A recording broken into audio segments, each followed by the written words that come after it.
Bhubaneswar unit 3 Jama Masjid रे 78तम स्वाधीनता दिवस पालित।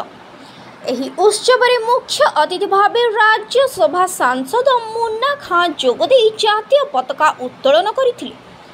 मस्जिद संपादक मुशर्रफ खां को संयोजन रे शताधिक मस्जिद कर्मकर्ता उपस्थित रही एही दिवस पालन करिसंती। एही कार्यक्रम रे एमडी सदरुल्ला, एमआर रहमान, मोहम्मद दिलदार, राजा बाबू उपस्थित थिले। कार्यक्रम अवसर रे प्रथमे सकाळु मस्जिद परिसर रे देश सुरक्षा रे कार्यरत सैनिक मानक उद्देश्य रे मुसलमान माने दुआ करिथिले। भाईचारा भितरे सब संप्रदाय लोक शामिल होइतबारु समस्त को धन्यवाद दैछंती सांसद। Bureau report, IJB news.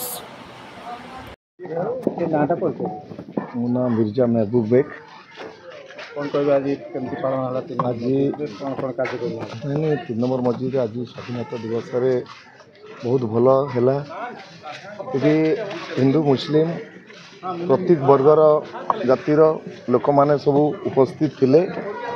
आमर राज्यसभा एमपी आमर माना बाबू आ बाकी जिते सब ये उपस्थित थिले।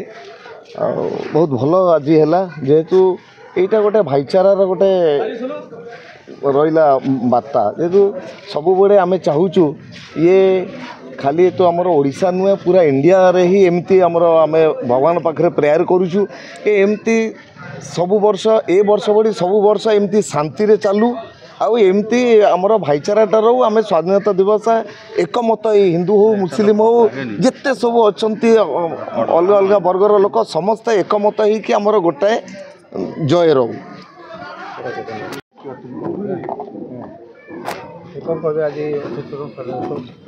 देखो तो आज सारा देश में 78तम स्वाधीनता दिवस पालन होची एवं से हिसाब से आम भी विभिन्न जगह पताका उत्तोलन 4 नंबर मस्जिद रे पताका उत्तोलन है, 3 नंबर मस्जिद रे भी आज पताका उत्तोलन है।